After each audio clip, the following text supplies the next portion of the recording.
Bonjour à tous les tennis addicts. Voici notre test des dernières aides extrêmes en cosmétique Night.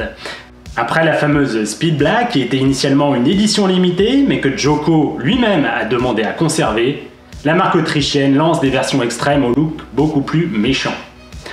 Pas de modification technique, seule la cosmétique a été revue par rapport à l'année dernière. On passe sur une dominante noire, inspirée de la nuit comme son nom l'indique. Nous sommes donc en terrain connu. Mais c'est l'occasion également de vous présenter en vidéo les deux modèles les plus lourds de la gamme. L'Extreme Tour, que vous voyez derrière moi, à 305 grammes, un équilibre de 315 mm, ainsi que l'Extreme MP ici, 300 grammes, équilibre neutre à 320 mm. Ces raquettes ont été très appréciées lors de nos sessions de test pour le guide 2020, avec à la clé une médaille d'argent dans la catégorie puissance pour cette MP. Sortis il y a déjà 14 ans, les extrêmes étaient la réponse de Ed au cadre facile à jouer, donnant accès au lift et à une puissance qui n'existait pas dans la gamme autrichienne jusque-là. En 2021, les extrêmes sont toujours ce qui se fait de plus puissant chez eux. Et notre Ricci national a laissé la promotion au poète italien Matteo Berrettini. Et oui, le temps passe. La forme du tamis a toujours été particulière, assez ronde ou en forme de goutte d'eau, et assez éloignée des autres modèles. Ed était à l'époque surtout réputé pour son feeling et son contrôle. Rappelez-vous les Pro Tour, les Prestige. Les premières éditions étaient par ailleurs assez rigides, voire même un peu rallongées. Mais ce n'est plus le cas.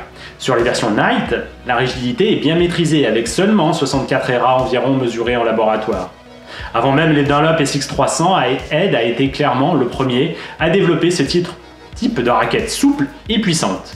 On met de côté la Wilson Clash qui est encore plus extrémiste et surtout moins puissante que celle-ci. Et en 2020, on a vu également l'apparition de la version Tour en 630 cm² et 305 grammes. Exit les versions Pro qui étaient plus lourdes et qui sont aujourd'hui certainement plus compliquées à vendre à des joueurs qui demandent plus de vitesse et de facilité.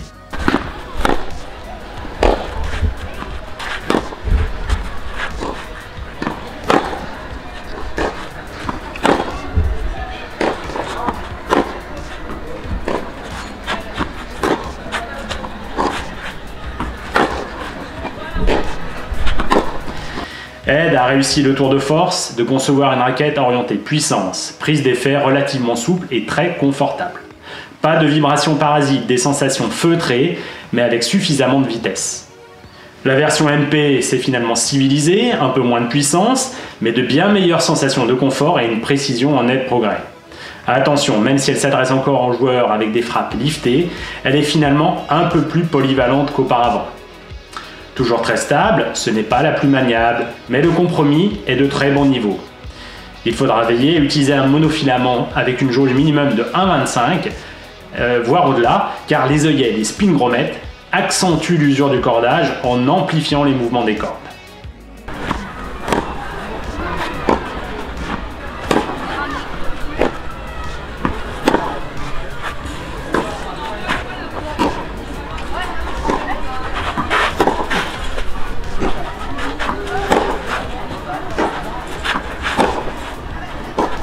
La Tour est une belle surprise. Forcément plus exigeante, avec son tamis réduit à 630 cm², elle permettra aux joueurs aux frappes recouvertes de générer plus de vitesse que les cadres réellement orientés contrôle. C'est bien plus facile à jouer qu'une Prestige ou qu'une Speed Pro. Les joueurs de 3e série minimum, au style polyvalent, en cadence, voire contreur, devraient trouver dans cette nouvelle référence une alliée de choix pour progresser.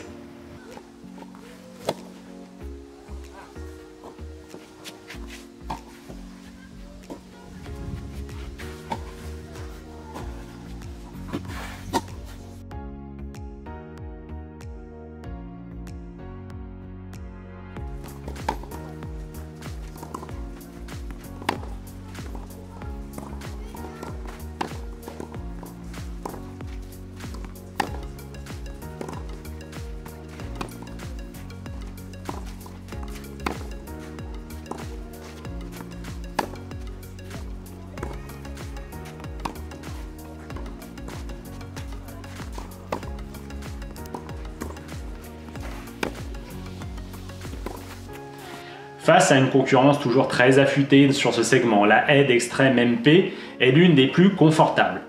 Seule la Dunlop SX300 offre un meilleur toucher car elle est encore plus souple, mais elle est un peu moins puissante que la Head et un peu moins maniable.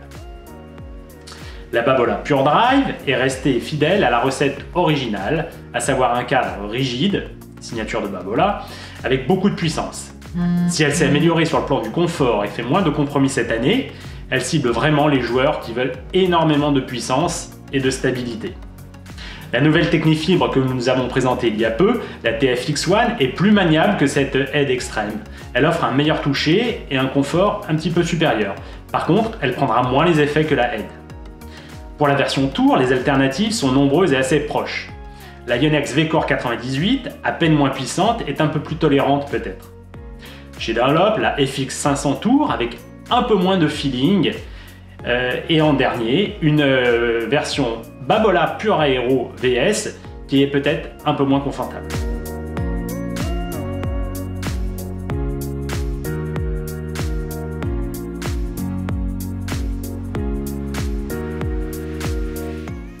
Bref, Head nous a livré une belle gamme extrême l'année dernière, et pour enfoncer le clou, on a le droit à cette nouvelle couleur Night que nous adorons. C'est plus sobre avec ce noir mat assez sympa, mais peut-être un peu moins classe que les versions Speed Black qui ont un vernis différent visiblement. Quoi qu'il en soit, c'est bien d'avoir le choix et on ne va pas s'en plaindre, surtout que les raquettes sont réussies techniquement, avec cette recette puissance-confort si performante. Et c'est bien ce qui assure la pérennité de la ligne extrême depuis de très nombreuses années. Vous l'avez vu sur le terrain, au Stade Français, avec nos joueurs. Ok, j'ai prochaine. Ça c'est ma petite. Tu sais que là où il y avait 12.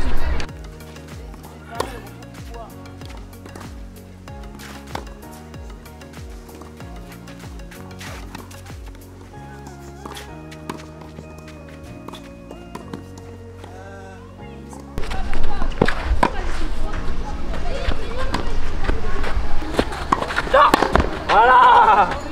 Bon, ça c'est du double. Il m'a éclaté la main. Ça c'est du double.